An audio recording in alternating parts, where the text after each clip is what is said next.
For, the comedy podcast where I, Amy Brown, ask fun and interesting people what they're dirty for. We just had to start. I just had to start the episode because the giggles were too much. We couldn't get room tone because everyone's jabbing. Yeah. We've got a return guest. We've got my friend Yoshee here. Do you go by your full name on the onlines? You know, I'm just doing Yoshee, but sometimes people... I think it just rolls off of people's tongue a little easier. Yoshee so. Yoshee so. So, yeah, that's what I go by. It's the stage name. It's the stage name. Stage name. Okay, we were very silly today. There's a little bit of a crisp in the air outside, and I think when horses feel that, they start bucking and running around the field. Are you going to be bucking? Well, it depends who tries to touch my haunches. Here we go. Are you uncomfortable yet? Let's go. No, not at all. Yoshee's a comedian in Atlanta. Yes, I am. And so am I. Yay. How long have we been doing it together? A long time. Yeah, how long have you been doing wiggling. it? You're in 7 years? 8. 8 years? And next week, this week. Okay. Yeah. Nice. Yeah. How I'm about only you? 9 years in. Yeah. Cool. Far from We've you. gone to the World Series of Comedy in Las Vegas together. Yep. AKA's Comedian Summer Camp. Mm-hmm. Yes. With a lot more drugs. Yeah. Well, actually, I've never went to regular summer camp, so I can't speak for those people. Camp. I can't speak for those children or those advisors. A lot of drugs. Dude, if I was taking care of children all summer, I would be high as a kite. That'd be the best way to take care of them. Especially like if you're like teenagers there at a summer camp, you're bringing drugs as a camper. If you're a cool to create teenager. kumbaya spirit, to get I everyone. forget that not everyone had the same teenage and early 20s as me. I was like, how we all did nothing but drugs, right? And we were like, I studied actually. I was twirling in a Some of field. us were on AOL chats doing wild stuff. Were you? Yeah. I was on the internet. Were you not on the internet when it first came out? Maybe that's why I can't read. Okay, Yoshee's on the podcast again. Yes. We've had some adventures since the last time you came. Yeah, we just did a show together. We did a That show was very together fun. at a very fancy speakeasy in Alpharetta. Yeah, it was called great. Roaring Social. Roaring Social. I think that's like a play on Roaring 20s and Social.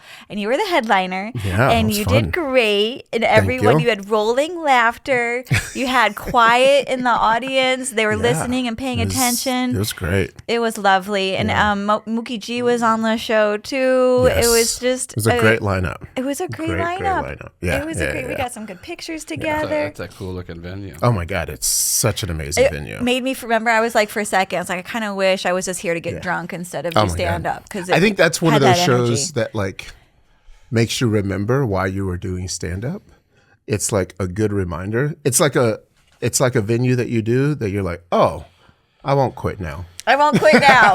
It's such a rocky road doing the stand up, and you need to have like this is why I want to kill myself, and this is why I don't want to quit. Yeah, because stand-up. probably like there was an open mic that I did right before. I was like, I should quit. I should definitely quit, and that's stand up. That's stand up. I wonder if surgeons feel the same way. Like, I killed another person. Maybe I should quit surgery.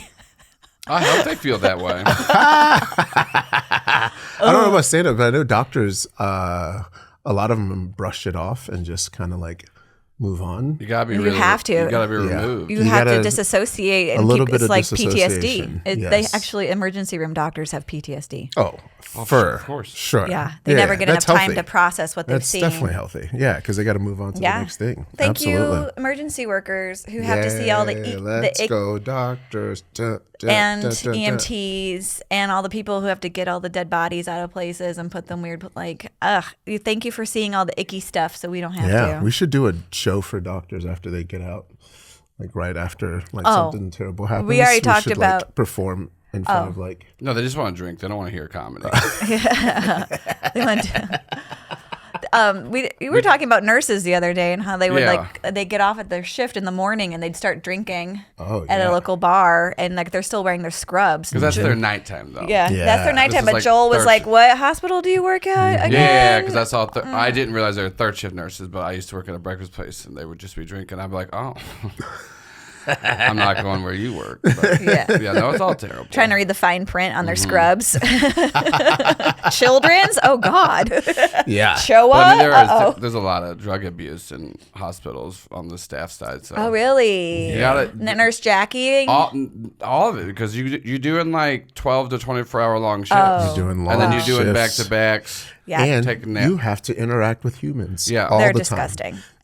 We're just Humans leaky at bags. their worst state. Just at their worst state. Yeah. There was a crazy, my mom was in the hospital recently, and there was a guy, thank you. I mean, it was hard for her too, but there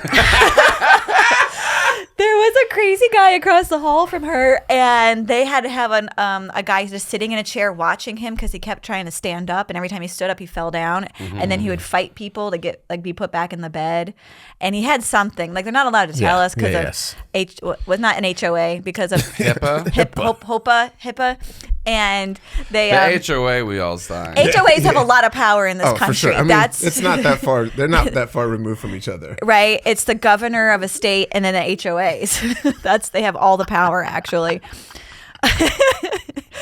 I was just thinking about the hurricane. Like, does your HOA have a plan for hurricanes? And I don't read the rules that deep to know. Aren't you like the president of it? Like, aren't you? The only reason I brought you into my home is because I thought you had actual power. I do have power. She has an HOA battle. Here's the thing about me. I am the vice president of my HOA now, but I've been the president of 3 HOAs in the past. So this is a down step or a side step? I actually let's rebrand it. They asked me to be president this time, and I just said no. I was just like, I don't need that much power.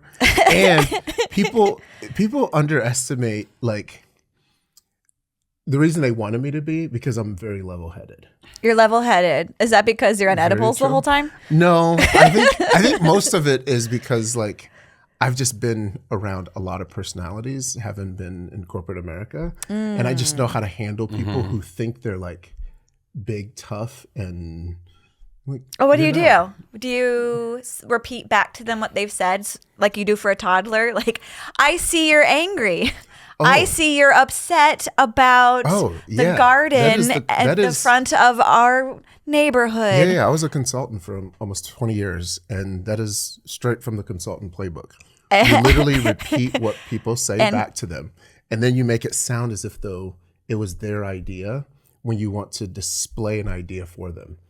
You basically tell them, hey, I really see how you did that. Is consulting work just lying to people? No, it's not really lying. It's actually just reaffirming what people already know, but they're paying you to actually give them that same idea that they wanted to do anyway.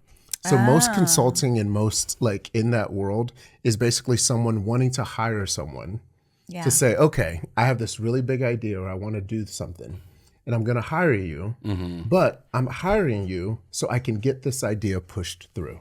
Yes. And that's really the whole gig. It's like you're hiring the middle school bully to come stand next to you at lunch. Yeah, you're just affirming. So no one takes your money. You're just affirming what they already wanted to do anyway. Yeah. Right? Now... And you're getting more of a consensus then because people can see like, well, this fancy person who costs a lot of money. Absolutely. So I would say being in rooms where people just thought they were Billy badasses and just kind of like the biggest. How have you applied that to maybe dealing with personalities in the comedy world? Like, have you ever run into like a bro energy guy running a show that? Yes.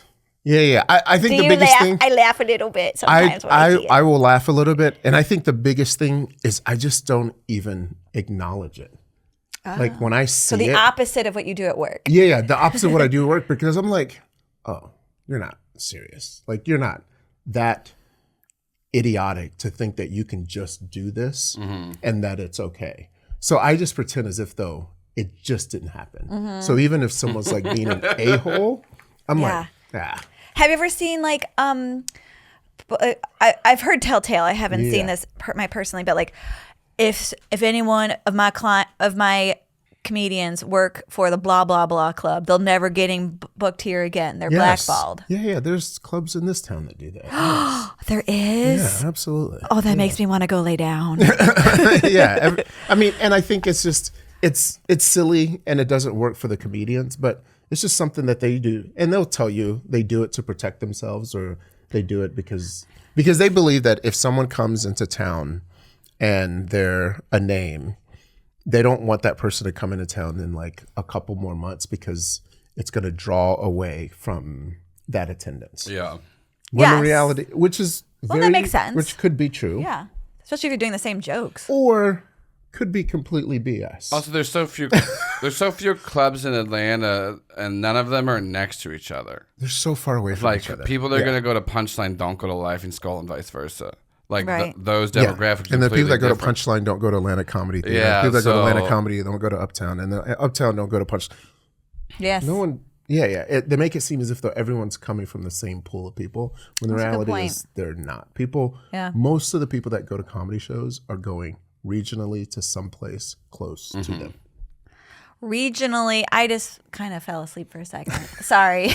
Basically, like they're just going to to the place that's closer to them. I love when you shit on our guests. I'm good at my job. Oh, no. I love when you're like, oh, I'm sorry. You guys just said the most boring fucking shit ever. How about you guys stop it with your 9th grade, language arts, and bring it down to my level? I'm sorry. Ooh, Yoshee just put a little hot poker in Should the beehole. Should we sing to make it better for you?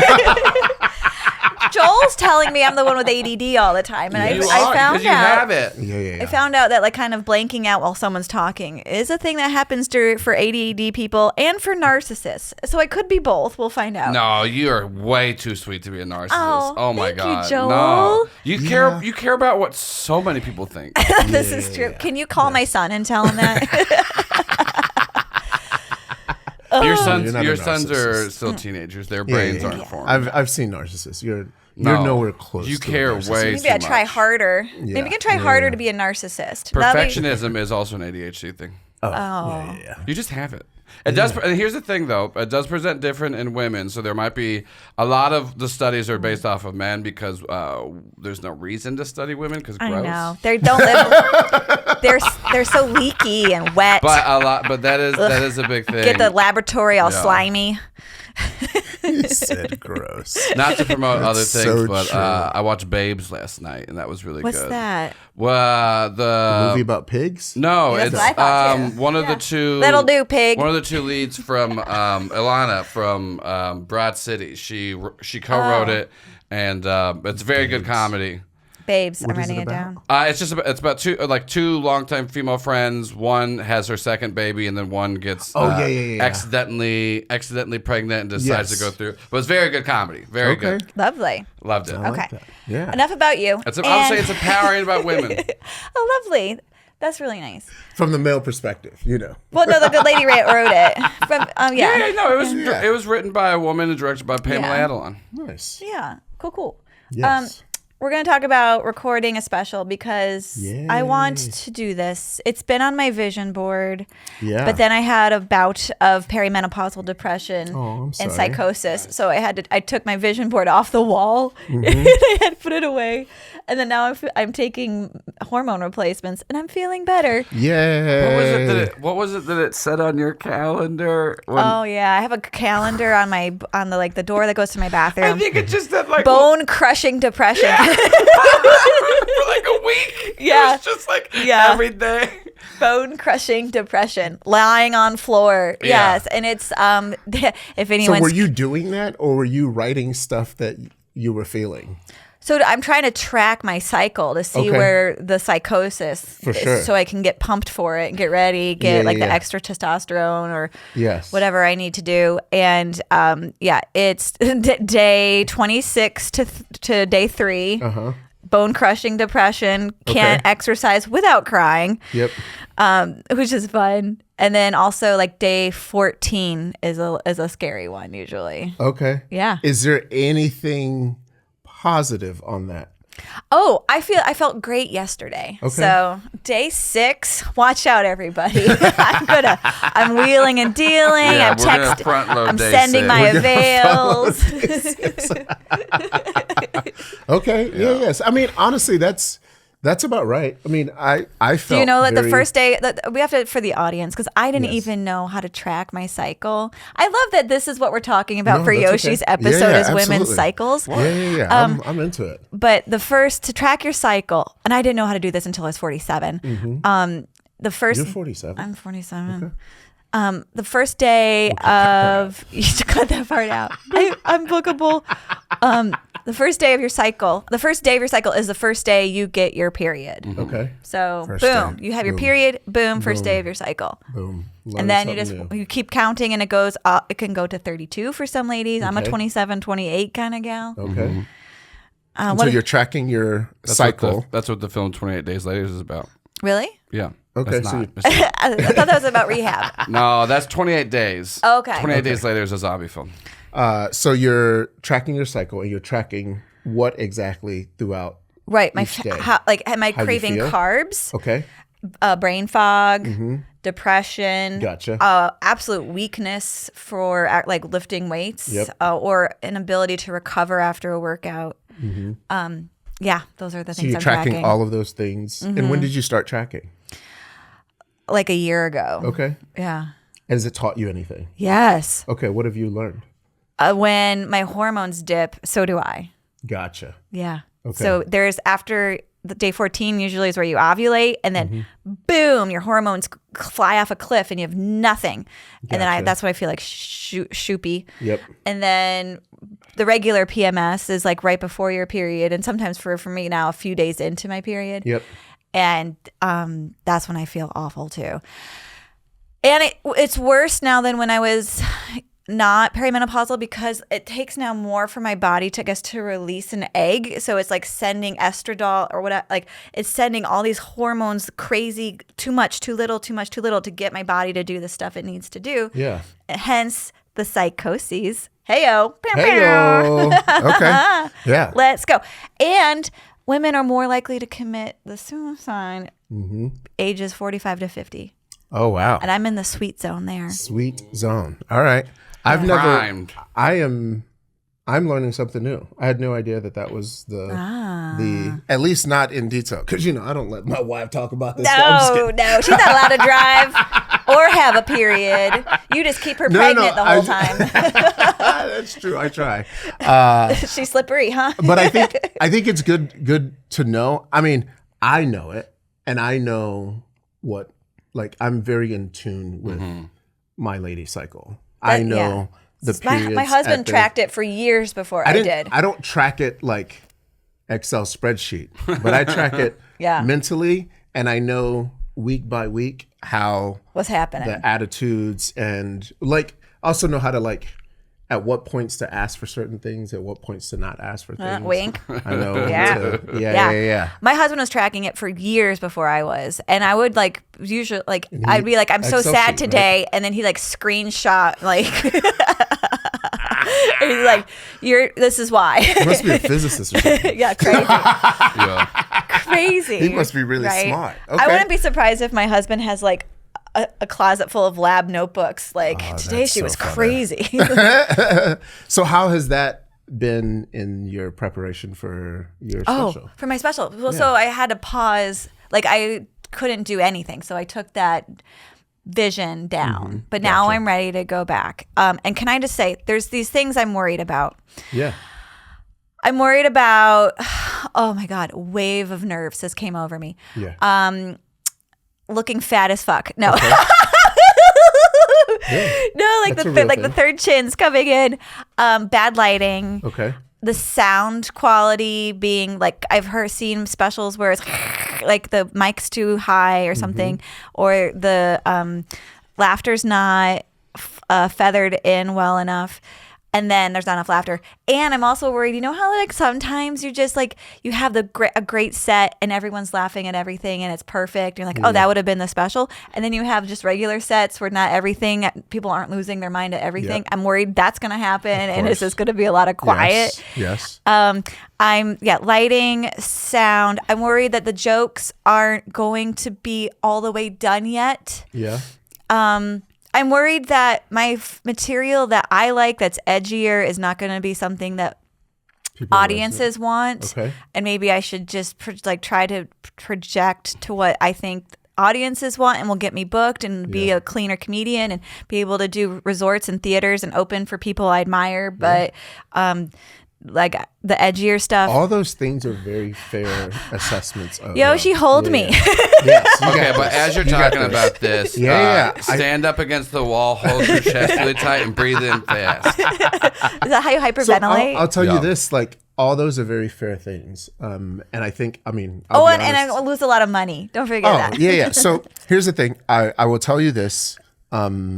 Yes, to everything that you just said. Yeah. Like, literally all of those things are very, very possible. But I think one of the big things about recording a special that I let go is that it's just a placement in time.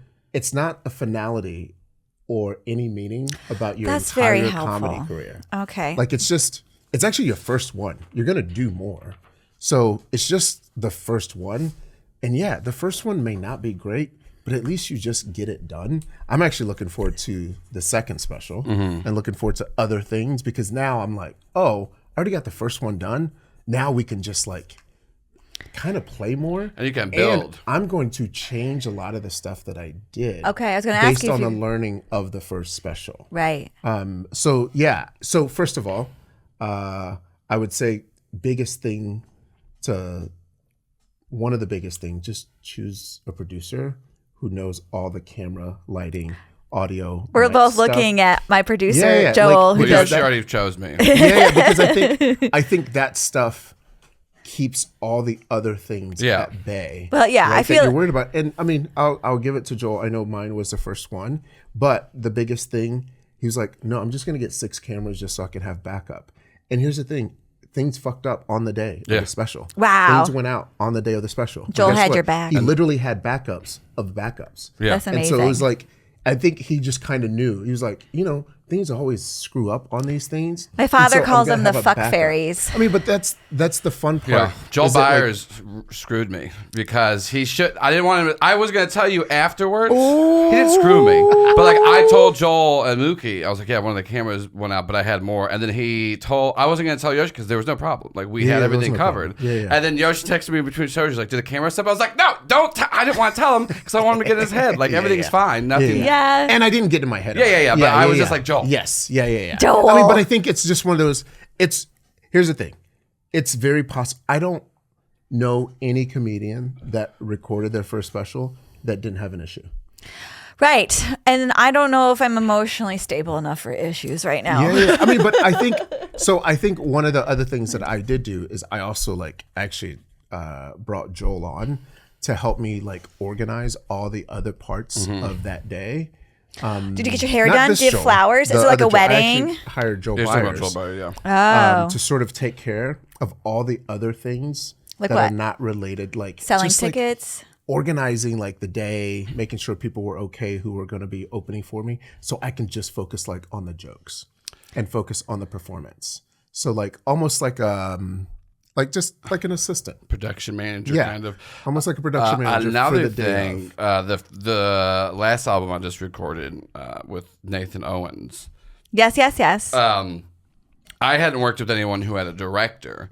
David Perdue directed Nathan's set, and a director for a comedy special it's more like directing a play than it is directing a TV show or a movie, because play directors, what they do is once you have opening night, the director sayonara's is goodbye. You're not there every night being like, this was good, change this, change that. Yeah. You have a stage manager that will be like, okay, you missed this cue, you missed this, tighten up this, everything else is good, just to give you working notes. But the director, once you have opening night, the director's done. So that is the person that you're working with that will give you notes on okay, this chunk needs to go here. Yes. This one isn't working. Ooh. Try this tag. Oh, add this. This one's a really good callback to that. They're working with you up until you record the full special. And so David went and saw Nathan do numerous hour-long versions of it, was giving them tags, even gave them tags on the night of, because what you want to do is you want to do 2 recordings. You want your first one to be as tight as like, this is what I wrote. Yes. Like as word perfect. And then the second one, you get a little loose and you play with it. Yep. And so what we did for Nathan's album is like in between, David was like, all right, here's some tags for some jokes. Here's the things to add on. And then like he tagged up. So like we'll use most of the first taping. Yep. But we're going to take a lot of clips and also a lot of end jokes from the second taping. Yep. But that's why I do that. But that's why getting a director, because then it is somebody saying like, oh, this is going to sound your voice. And we also sat down with Nathan and we're like, oh, hey, like what is the message of this? Not the thesis statement. It's not like what's the opening joke. It's like, what is the theme of this special? What are you trying to get across? What's the overarching thing? So that's what a director does. And I worked with David and Nathan. So like I'm like helping with like producer side of it, giving suggestions on certain things for aesthetic. But then having a director is literally being like, no, like, hey, we're on this together, and so you're not going up there like, oh, I don't know if this is good enough. Like you've had somebody like shaping it, and then it's on you when you get up there. But so I say all that to say that there is everything that you're worried about, very valid, makes a lot of sense. I also accidentally dyed my hair black, and I got to get it back blonde again before we can do it. Sorry, blonde ish. Keep going. Sorry, I interrupted. So I think everything you said is very, very valid. It makes sense. I think the key to organizing anything of this magnitude is to find where your weaknesses are. Like if crying. If you're gonna, but you got to figure out like, what are you crying about? Like, are you crying about getting shit done? Are you crying about perfectionism? Are you crying about the jokes? Are you crying about the set? What are you crying about? Because then you got to separate whatever stuff that makes you feel uncomfortable and then try to hire somebody to go take care of that. This is beautiful. Or just like find a way either for a friend to go take care of that thing. So for example, if you're going to feed your people, then just have a friend take care of the feeding for that day. And I had a friend literally, I was like, hey, can you order Chick-fil-A for me? Here's my credit card. Just go order Chick-fil-A so everybody has food by the time the special is out. So like all those little things that you think you might, I mean, I sat down, I was like, what am I worried about for this special? And I wrote it all down. And then I said, which one of these things can I delegate to somebody else? And that was very helpful for me. I do wish I had a director. I think on the next one, I will have a director who knew my jokes and saw my set to know where to edit and where to properly put things. I had to do all of that in my head from the first show to the second. But I was very cognitive of everything that I said. I listened to my set like in 3x in between the show and just knew. That means fast forward, Mom. Fast forward, sorry. I listened to it very fast, knew where I missed on things and knew when I didn't have a certain set because I actually had my set on like the stool. I didn't look at it, but I referenced it as part of the show. And I knew that I hit everything, but based on how it went, because it was still live, there's just some stuff that didn't make sense, even if I wanted to do it in that same exact way. But that's just you being cognitive as a comedian. I feel like the order of jokes is something that the audience tells you as you progress your material. Like I have jokes that need to be in the front of my set, and I have jokes that can never be in the front of my set because they're just too racy. Even though thematically they belong there. If I'm like talking about moving south or I'm talking about my kids, I break it up into two chunks. Like this is the top of the set, kid bits. This is the bottom of the set, kid bits, because it's a little bit more racy. I'm going to say this, and I don't Speaking to the microphone. Okay. I'm holding scissors. I think you're too worried about what other people are going to think about it. And I think your comedy should just be what you want to say. But this is what I've gotten feedback from the audience. Yeah. They don't laugh as hard at those a little bit racy jokes until later in my set. They have to get to know me first. Yes. And then they're like, oh, she's charming. So she's not a ne'er-do-well. So is it one of those things where, but I guess, do you want to do the racy stuff up top? No. Well, I mean, or are you so just I'm saying like if worried? you're going into your special and you're moving your material around, my butthole just blew up and like fell out.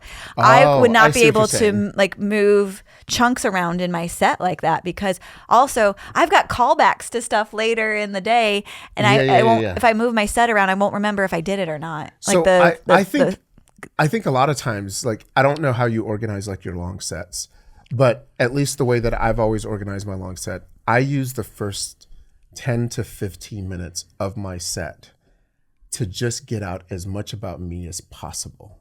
Like, to just so people know who I am, even like first 5 minutes. Some people I think call people, it like when they see you, they have a lot of questions too.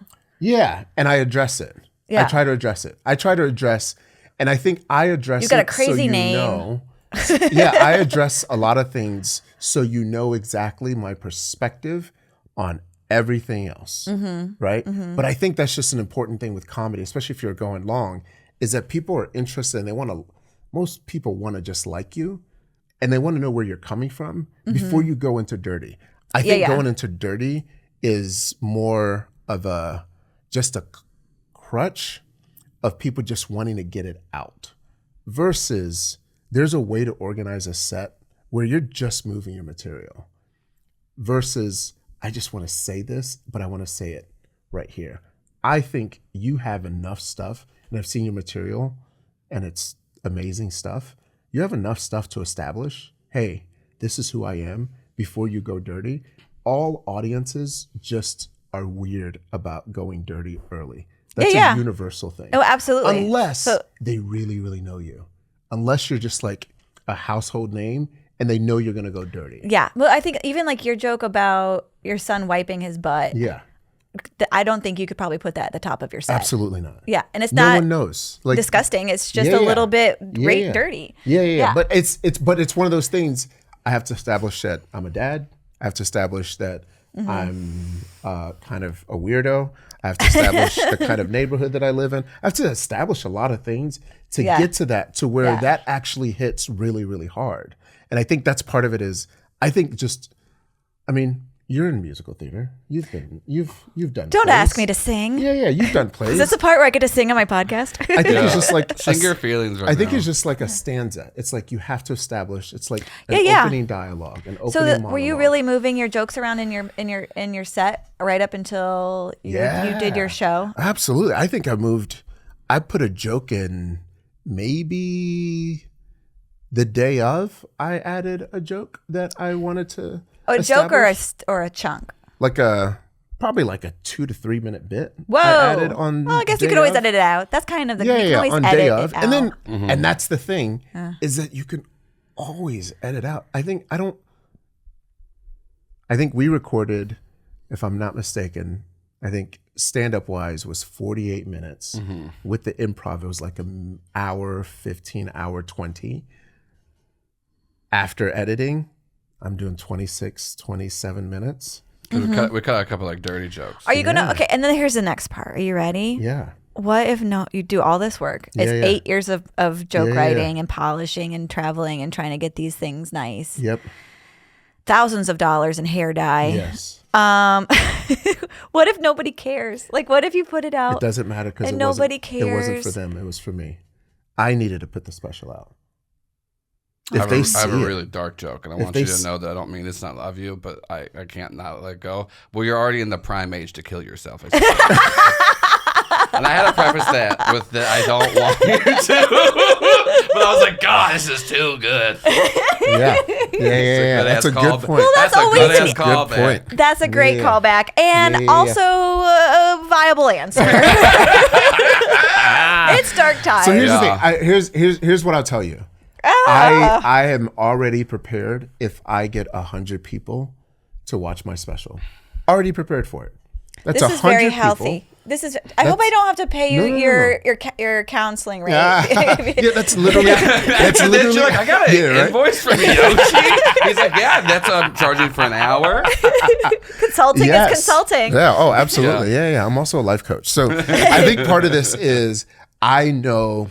And I've already been through like the cycle of how bad it could possibly be. I've already My ADHD has already gone to all the places of how terrible it's going to be. And guess what? At the end of the day, I know I'm funny. I know this material rocks. I've done it in front of tons of people, and I know that it works. So whatever happens, F it. Like it. But does really, but having that mindset, does that then make you not do the legwork to find out how you tag it on YouTube to get more views? Absolutely not. What, you have to say full special, something like that in the title to get people to see it. I'll tell you this. Here's the thing. Needs a blowjob at YouTube to get your stuff pushed out in the front? Yoshee, do you know from your consulting days? I don't know, but I'll find out. Here's what I'll say. I did not know how I was going to distribute it. I didn't know how I wanted to release it. Have you done a cold call to 800-pound gorillas? I have their email. She actually told me to send it to her when it's done, and I'm going to do that. They have a lot of rules too. I know, but that's the thing. Here's the thing. I have enough contacts in the business. If no one wants to release it for me, I'm okay with it. It's not about them. I don't do comedy for people to say, hey, I think you did a good job. I've always done comedy for me. This has been my outlet. This has been the thing that I've done for years. You're Christy Yamaguchiing it. You're skating for yourself. No, but I think at the end of the day, I've been doing this for 9 years, haven't put out a special yet. A lot of people wait a very long time to put out a special. I just wanted to release this and say, this is my 9 years of comedy. It's out there. And then I can just be free of putting out that special. Be on the other side of it. Every comedian is like, oh, I got to put a special, Yeah, just get on the other side. And I think once I get on the other side, then it's no longer any pressure to be like, oh, this has to be something. And now for the next special, this is what I'm going to do. I'm going to put it in a tighter room. Okay. I want a tighter space because I want the laughs to be bigger, louder. In a theater that I did it at, the laughs were there because I was there live, but you can't hear it as much in that space. So it doesn't feel as big because the stage is big, the angles are big. And so I think for my next one, I'm going to make sure that I do it in a much tighter space. Honestly, even a living room, I like what David and Nate did in tight space where camera right there, all the people behind you, and you're just recording your comedy in a super, super tight space. But that's just what I recognized after doing the first one. Because you're going to learn stuff. Obviously, you're going to learn tons of stuff. Anytime you do something, you learn stuff. And this guy who coaches comedians, he said it was time for me to record something. And I was like, I'm not ready. He's like, no one's ever ready. Just do it. And no one is ever ready. No one's ever ready. Yeah. Okay. Ooh, go ahead. Go ahead. I have an idea. Yeah. What if I do 2 half-hour specials? So what? And one is clean and one is dirty. That's what I'm doing. And is that what you're doing? Yeah. Yeah, we cut. There's 2 or 3 jokes that we cut out because most everything was clean, so we just cut out some. Not. I mean, they're not. I mean, for Yoshee, they're dirty.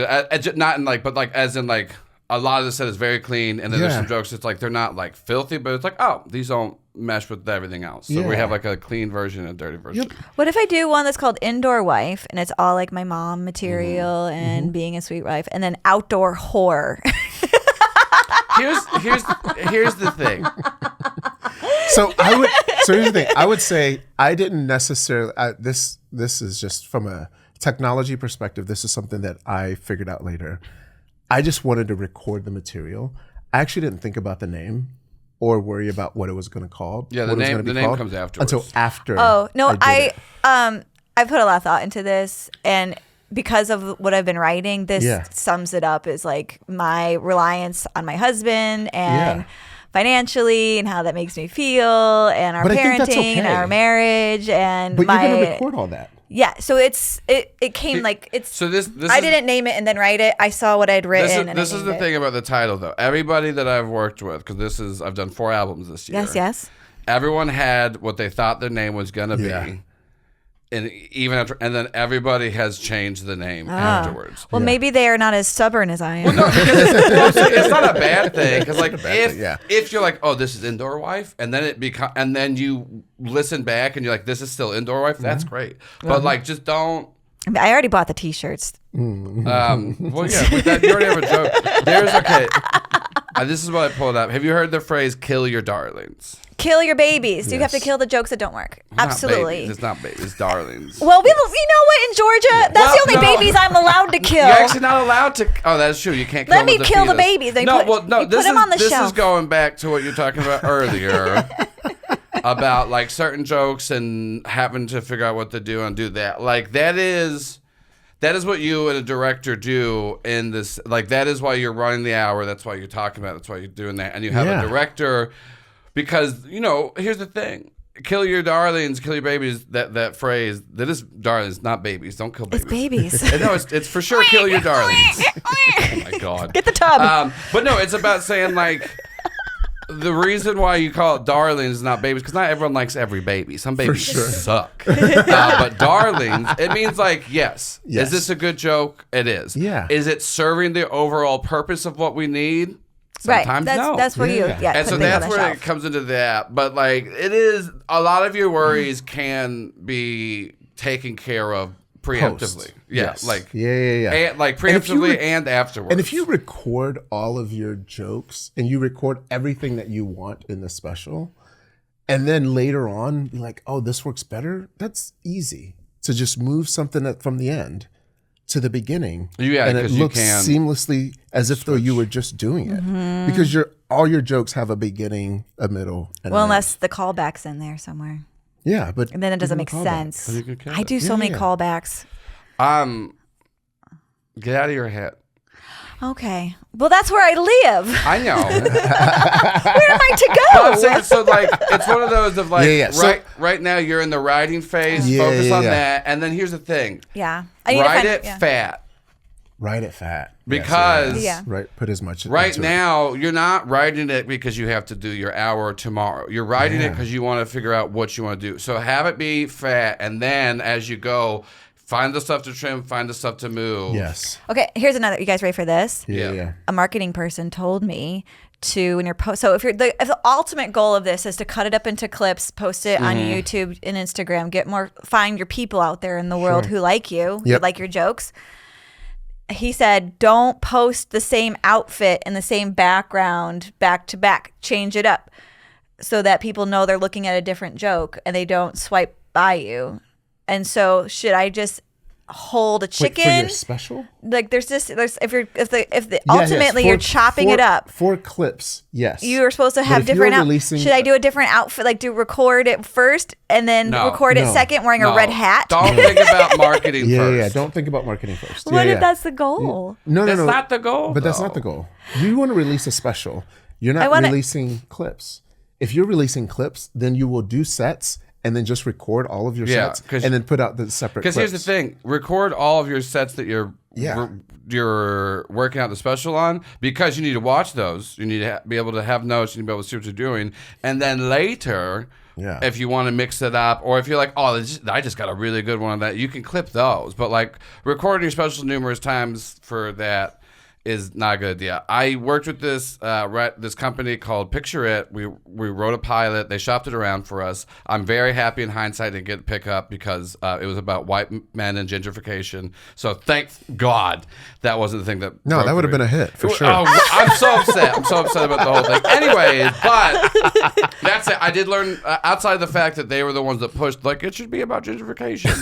Outside of the fact that we learned a lot of really good things. And one of those things is don't write for marketing and viralness, because don't write they for would that. have meetings with people and being like, right now vampires are hot, so I wrote a vampire story. And it's like, why does this vampire story matter to you? And they're well, because vampires are selling right now. They're like, cool. What in particular? And so like, don't think about how it's going to sell, how we're going to put it out there. There's markets for everybody. You are worried about so many things, which is very healthy. Right. Thank you. But I think anxiety the best. Yes, but I think the biggest thing you should concern yourself with right now is how do you get it out? right? Like how what? do you just get to the date where you're recording like it? So do you have a date to record? I have nothing. Okay. I Then you're at a emailed great a spot. venue You're at a and they great didn't spot. email me back, and then I had to lay on my floor for a while. Oh, okay. That's fine. Yeah. Let's go to- But there's multiple venues. Okay, Yeah. let's do this. You pick out what all the venues you like in town or Okay. close. We'll go around one day, and we'll. Venue day? That's what I'm saying. We'll go because I can give you where I come in is I can tell you, hey, this is really good for this kind of setup. Like Gabby's album was really good, Can I storyboard it for you? but like El Dorado worked for her, but also it was so small. I was like, I can put cameras in these 3 places and nowhere else. Yeah. So like that's what I'm saying. We go around. What? We go around and we look. What about everyone liking crowd work videos now? So who gives do a we need shit? to have a camera on the audience so Yeah, when I we- talk You're to not the releasing- audience and it can but show you're the not lady's face releasing a when I crowd work do? album. But it needs to be like live and engaging and interesting and not just like a tripod in the back, you know? Like Yeah. I think it would be fun because I do a bit where I talk to the audience lady and I would love to have her in Well, I mean, we it. can put- That's actually romantic for me. So No, for the well, rest of my life, I'm put like, it- I remember that Janet lady from the Putting front of my. audience cameras are not a bad idea. But here's Do you have to do it? I'm so sorry, but do you have to have them like sign a release? Yes. what you can do Do generally. you have HOA releases? Generally, what you do is you put a sign up front saying this is being filmed by entering, like you're pretty much accepting. Oh. If you do not want to appear on tape, please see this person. But it's kind of, but And they you give put them it, the tickets back. you put it like enough places. But here's the thing. I know society tells women that you have to do everything. You have to be a mom and a lover and working, and you can have it all. Yeah. You And can't hold have our it all. breath for at least 7 minutes. And as a comedian, you got to do crowd work clips. But this album isn't about doing everything. This Yeah. album isn't about farming a million clips, getting a million views, Yes. getting a million. Like this is about. Well, that's what's on my vision board. Yeah, well, that part is dumb. You're wrong on that. I just want to sell tickets and do stand up. Yeah, I know, but not everything's about everything. Yeah. Yes. So that's another question because I'm hearing so many things from you. Yeah. This is helpful. I feel like Why do you want to do a special? Because I feel like some of these jokes are cooked, they're done. So you And I want to record this part of them, and I Yeah. want to be able to start writing other material. Okay. It's great. So if that is, And I'm getting fatter and older, Yoshee, by the second. yeah, but you're not getting any less funnier. You're getting funnier. I'm gonna get funnier. That's yeah, true. you're getting much funnier And which funnier means More looking. people are gonna mess with you moving forward. If you are ready to basically boil your jokes, and because you've been cooking with them for a while, then the goal of the special should just be, I just want to release my material. You are adding so many different elements that are not important to just releasing your material, like the crowd work, the marketing, all that stuff. You just want to record something. I mean, you already have clips that have already gotten 1 million views. You already have stuff that already do the thing that you're so worried about. But the special shouldn't have to Do all of the all the the dreams. stuff. Yeah. This is just about cooking your jokes. So let it cook. Find a date, find a place to do it, and just record. I already have album. the dress. Even better. I bought it in 3 sizes because I don't know what size I'm gonna be by the time that we record it. It's a moving target, And y'all. it's a really good joke. It's talking about you have that dress in 3 sizes. Yeah, it's such a good. Yeah. You need to write that down. That's funny. Okay. That's a Yeah. great joke to That's put a in the great special. yeah. Yeah. But yeah, no, a lot of it is just like, That's funny. piecemeal it out, figure it out. But like, I'll go around with you to venues. Yeah. Because like, It's just amazing. a Yeah. big part of that is like He trying doesn't to. like you as much as he likes me. Well, he already had all of his stuff I ready. already had it. All right. That's what I'm saying. Well, because that's what a big part of the differences in all the albums that I've done. Nathan was the most hands-on out of all of them. Yeah. Because he asked me whenever I started talking to Yoshee. Yeah. I was like, yeah, I think I'm gonna do some albums this year. I'm gonna do like Yoshee's and Gabby's. And Nathan was like, oh, can I do mine with you later this year? And so I learned a lot, and that's why we like built that. Because for Nathan's set, we did it at a soundstage at my office. And the dynamic we picked for, like the aesthetic we picked for it, was like, honestly, like I kind of make it look like a cozy living room because like Nathan's a simple man, not in like a bad way, but like he's a chill guy. He doesn't move around a lot. Yep. We didn't need a bunch of set. He's not dirty. Yeah. Shut up, Yoshee. Oh, let me get back to this. Just a clean. Let me get back to this. Stop trying to be fully clean. You're not filthy, but you're not fully clean. You're a pervert. Okay, you guys. I texted Damon Sumner, our good friend, who can work very clean. I said, "Can I say boobies on the tartar sauce in a corporate clean set?" He said, "Absolutely not." But here's once again, but here's the thing: you're not doing corporate either. It's not. Someone asked me, and I said, "Sure." It's not a problem if you want to get a 30-minute set for clean and corporate stuff. But like, here's the thing. Are you going to be fulfilled doing nothing but clean, toned down sets? Get a check here and there. Okay. This is what I've noticed because I've been to places and I've talked to the audience. Like how she keeps raising her hand. I know. I keep raising my hand. You're such a teacher's pet. I think I'm a needy student, is what I am. I went around the audience and I talked to the women before the show started, and one of them was like, "Please don't be disgusting. I've seen so many women who are disgusting." And I explained to her, well, it's because we do open mics in front of 20-year-old boys, and this is the jokes that they laugh at. So we start off like that, and then we learn that we have the opportunity to get more stage time and develop our jokes differently. And so I did my material, and I came up to her afterwards, and I'm like, "Was that too much?" She's like, "No, it was great." I think I just have to get people on my side, and then I can do my little dance, my little naughty dancing the naughty aisle. Absolutely. And it's not Nikki Glazer, but you have to. Even if someone who likes clean will like me. Yeah. Because it's innuendo and also people not actually for shock don't value. Think about it in that way unless they've been exposed to comedy a lot. Very few people actually are exposed to that much comedy. Yeah. Also, so I think when they get to when they see someone, they're either going to be like, "Oh, the only comedian." I remember asking this lady how many comedians you know. She's like, "Oh, I know Ellen DeGeneres." That was the only comedian that she knew. And Ellen's a mean person. Yeah. But she's also the only comedian that she knew. Yeah. So there's not a frame of reference with a lot of people. So it's all about what you normally do at a show, which is how do I get them on my side to still make them laugh. Yeah. Because that's, Yoshee brought this up. It's about building up the trust, building up that, because you want to think, because this is different than I'm doing 20 minutes. Yeah. You're not, it's not just that they're going to be with you for a while. Because you're on a roller coaster is a bad analogy because it's more of a journey. It's fast. Yeah. But what we told Nate was the first 5 to 10 minutes, don't worry as much about getting the thesis of your thing across. Hook them in. Yeah. Because then get some fast hitting better jokes. Because then later when you're and now here's a story that's going to take a little bit of a build, but people are like, "No, man, you made me crack up really hard, so I gave you the fave." And that's the same thing with dirty comedy. I think whenever a woman said that, woman was like, "Don't be disgusting," that means don't be disgusting without earning it. If you just go up there and you're like, "Oh, that's y'all, my fucking butthole is so wrecked because I have diarrhea." How wrecked is it? That's a good, write that down. But that should be the title of the special. How wrecked is my it? butthole. But if you, I say beehole. I don't even say the full if you build up enough rapport to build that, and also the joke that you're talking about, your wrecked butthole, is very funny.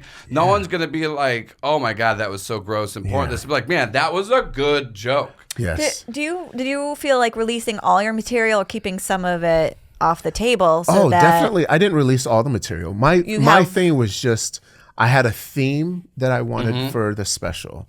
And the theme for the special, and this is something that I've done, I would recommend it. Anyone who's against AI, I actually think AI is good for this. I literally put my entire set into AI. Shut up. And basically said, "Hey, what is the theme of this special? And what is the theme that this comedian is trying to do?" The robots will win. And I literally just wrote it out. And it gave me a couple of great themes, and that's how I picked the special. That's how I picked the title. And that's what AI is good for. That's what AI is good for, because it was my material. Are you sharing the name of it? Yeah. It's called African American. Sorry, American African. That was the whole theme. So I talked about clever. the American African experience. Okay, now if you're going to do 800-pound gorilla, you got to go get that trademarked. I did not hear that. And there's part. also a time. There's a certain amount of time you have to do. Oh. So I don't know all those things. Don't think about this right now. Yeah. I'm not worried about any of that. The only thing I was worried about is just recording it, getting it out. And the other thing is, if she's gonna throw up. I know at the moment that you're worried about the date, but the actual exciting part is getting to do the hour. Oh, I'm gonna love as it. many places as possible. Yeah, I think that's the fun part. It's like a wedding. Just Just get to the church and then you have fun the rest of the time. Yeah. The work's been done. Yes. And then I think the editing booth, that's when I can start to smoke crack, because that's when you're like, I'm sure there's a booth. I don't know how editing works. But like you're deciding, okay, what am I going to put out there?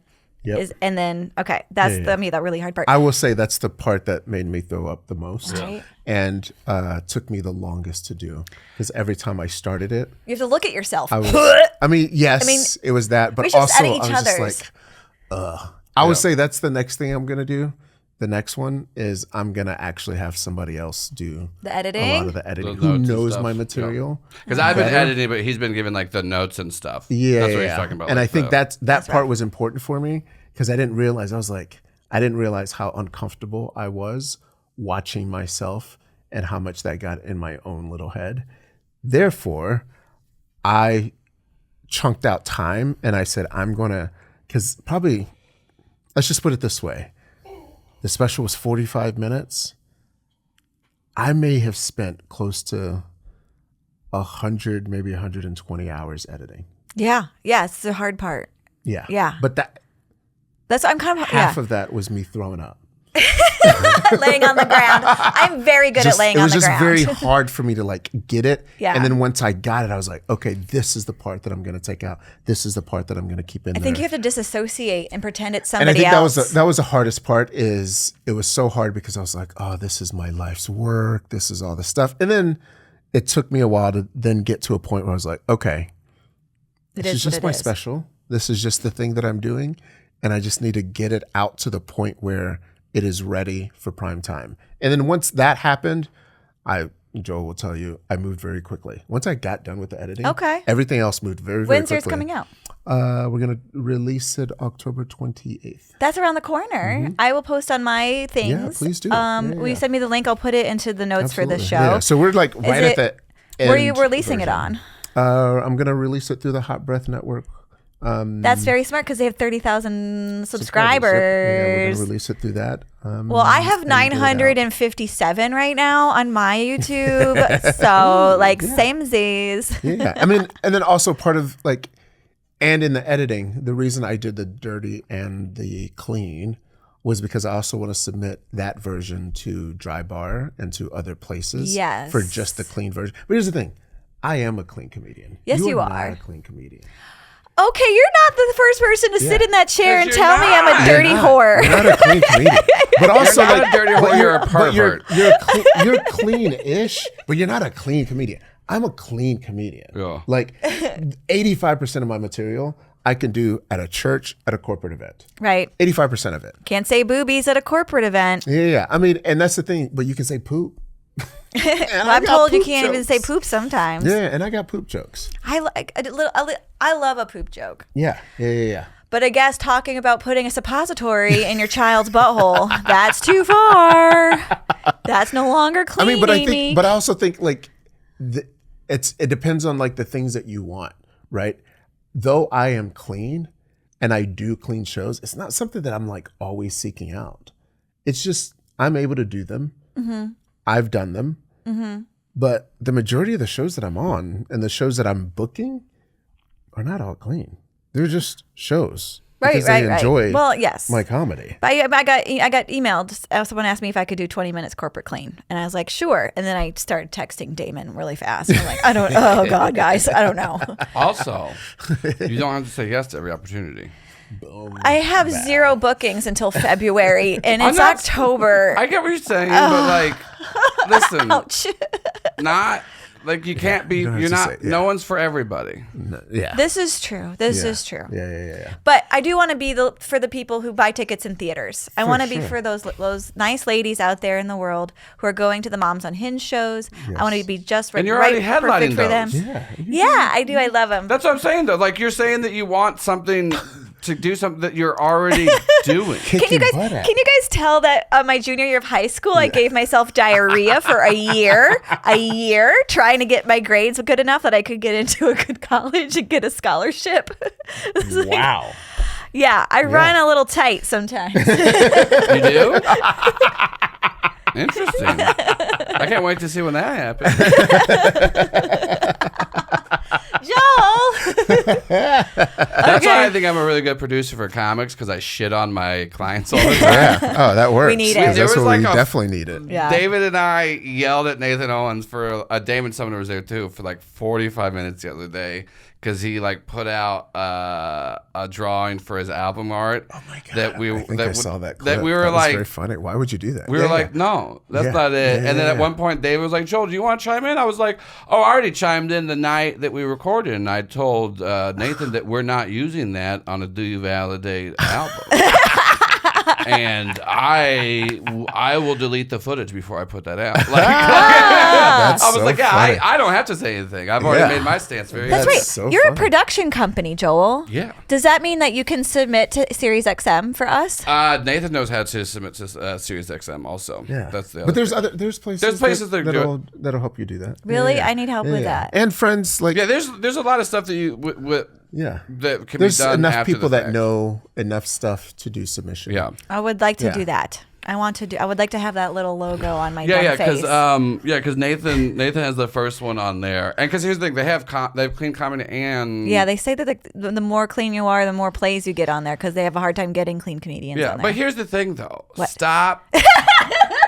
Yeah, you're so worried about that. Stop trying to make yourself where you're like, I am the most marketed. Because here's what this is the thing, you don't have to be the most bookable, the most like you don't have to make your full living off of stand-up. But also, I'm not saying that you don't want to like generate income from it, but like you're good. Are you gonna be happy doing like changing yourself and changing your jokes? You're so good. You're good at comedy. Thank you, Yoshee. Because that's the biggest thing about like not every comic needs to be clean, because are those comics enjoying themselves, liking their work? Yeah. Who was just on here the other day? I think it was Josh Sneed talking about road dog comics, where like they hate their job, they hate comedy, they hate people, because all they're doing is, okay, how can I do a joke that's going to kill in Atlanta, kill in West Virginia, kill in Oklahoma, kill in New York, kill in that? And so they're like, I got to stay middle of the road. And that's why they hate comedy and hate their jobs, because they're not doing it for themselves. Yeah. You're in a position, you don't have to do it for people. You can do it for yourself, and you will find your audience, because you're already finding them with Moms Unhinged, and you're finding more people that like you. So like, stop trying to feel like, how can... Yeah, your comedy is going to bring the Look people... how uncomfortable she is that we're complimenting her. Yeah. Your comedy is going to... your comedy is going to bring the people that want to hear your comedy out. Like this show that we just did Sunday was in a suburban neighborhood. It wasn't clean. No. There was 4 comedians. The first one was not clean. You were not clean. The third one was not clean, and I was not clean. And it was still an amazing It was a good show. It was a good show. Right? And here's the crazy part. People came up to me like, oh my God, you do clean. It's because you were wearing a jacket. You were wearing a blazer. but that's also the beauty of I think comedy is I know what I come across as. Yeah. I am as dadified as there is. I am a father. HOA president 3 times running. I know who I am. But do I make a dirty joke every once in a while? I do. But I'm also that same way like around everyone. And I think you're not creepy. But I think it's about just authenticity, right? Like I think at the end of the day, if you are doing comedy, you want to do your special to be something that you just want to cook all the stuff that you've done, then just keep it as the stuff that you've done. I think worrying about all that stuff right now is not good for your mental space. Just let it go and just do your material, and all the editing can, like, you can put out a clean version and a dirty version. There's jokes that you have that are clean. They are. Yeah. Yeah. And you can just be like, all right, here's my 3 minutes of clean. Yeah, because you can chunk 30 seconds. Thank you very much. You can chunk out certain things. This is another note to go back to about where you're talking about like burning material, never do it again. No.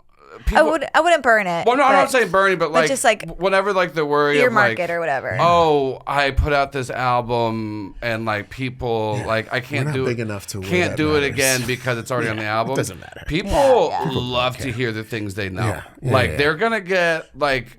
I know this is a really big example, but like Jim Gaffigan in Hot Pocket, like people are like, oh my god, he's gonna do the joke I already know. Like So that's the same thing of like you don't have like nothing's. I remember a friend of mine told me a story, actually Emily Holden's husband, who's a comedian here in town, bought tickets to see Jerry Seinfeld one year. Yeah. And he was like, he got like the boonie seats, like just up in the balcony, like way far in the back. So the next year he was like, something, I'm going to upgrade these and then sit like first, second row, same jokes. He was upset. Oh, yeah. He was very upset. He was like, I didn't know he'd do the same. I was like, you should have asked any comedian. Jerry Seinfeld just does the hits and only the hits. Yeah. He doesn't. And he makes $1 billion. Makes $1 bajillion. Yeah. And it's just as full, just as many people come out. Yeah. The older they get, the Alzheimer's set in too. So every joke is new. There are no rules to this game. Right. So we have to decide what we want to do. Are you going to post 30 minutes and call it a full special on YouTube? Yeah, absolutely. It's I get to define what's a special. Okay. Anyone that's like, and that's the other thing. It's like we get into this trap where we have to follow what we think are like these comedy rules. Well, guess what? The internet has broken every single comedy rule that there is. Crowd clips have broken every single rule about comedy. Internet comedians have broken every single rule. There are no rules left. Like everyone that's doing comedy today isn't going to get on the Tonight Show. But yet there's literally 2 decades of people that literally only did comedy to try to get on the Tonight Show. There are no rules to this. Mm-hmm. I'm just trying to find my people out there. And you're finding your people. So, but I feel like to find my people, I need to do clips, and the clips need to have different outfits. So I think I should hold a chicken for some of the jokes. Stop giving a shit about what marketers say. And then stand next to a lamb for some of them. How about this? How about you do those clips for the other shows that you're on? Because to capture the quality of the voice coming out of the microphone, and it's hard to get a good video. It's not. No, it's not. Oh, it's hard for me. Learn more.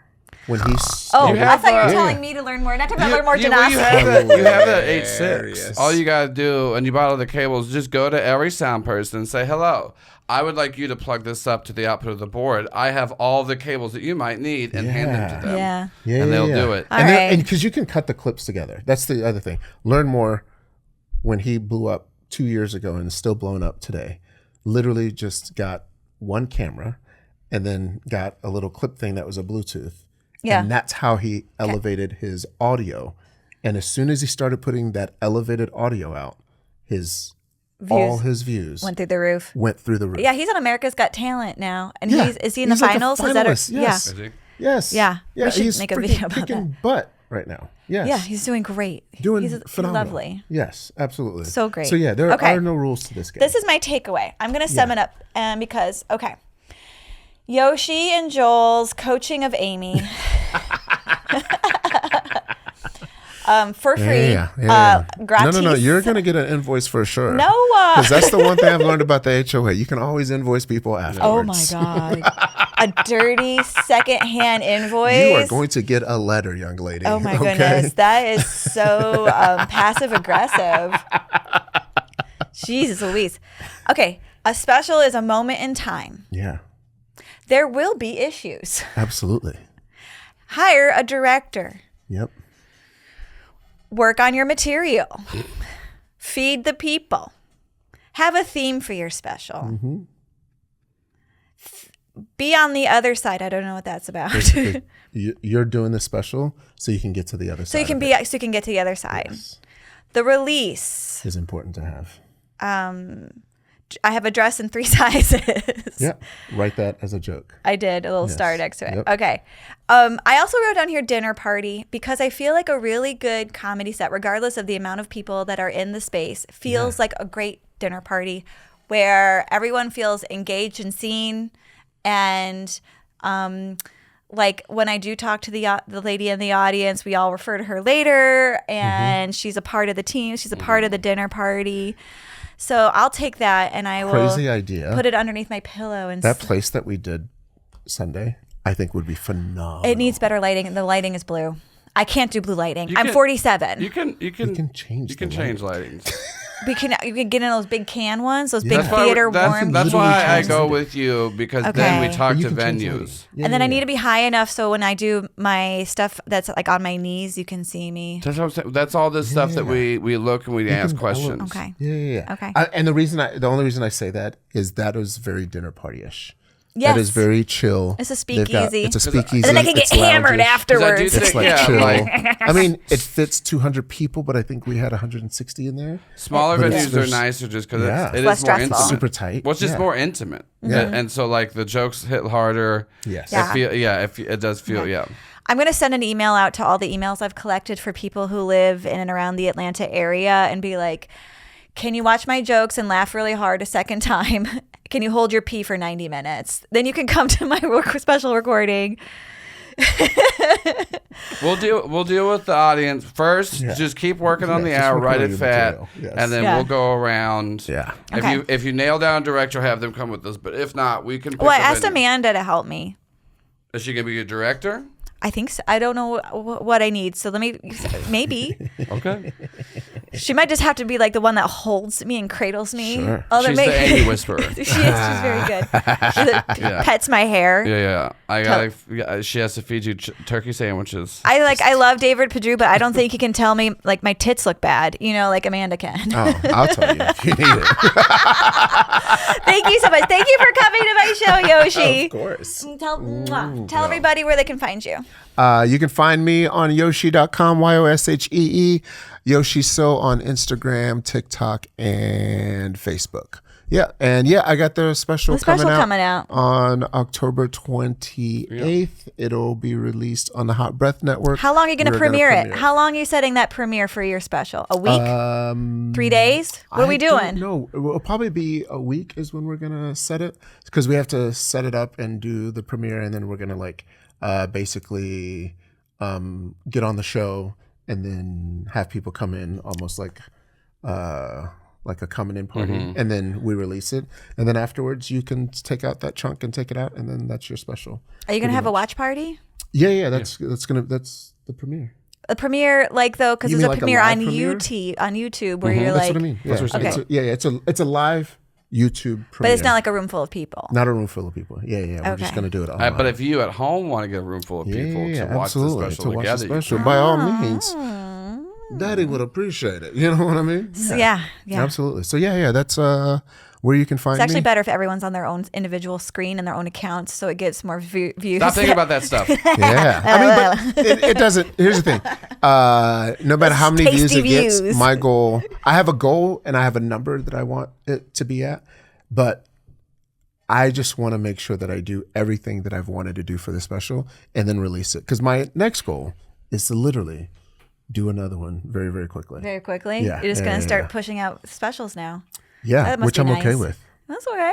Good. Yeah. I'm realizing now if I'm really going to have fun doing my special, I'm going to have some sort of food reward at the end of it. Absolutely. I'm going to have to be like, okay, I'm going to do my special, and then afterwards I can eat a whole pizza. Yeah.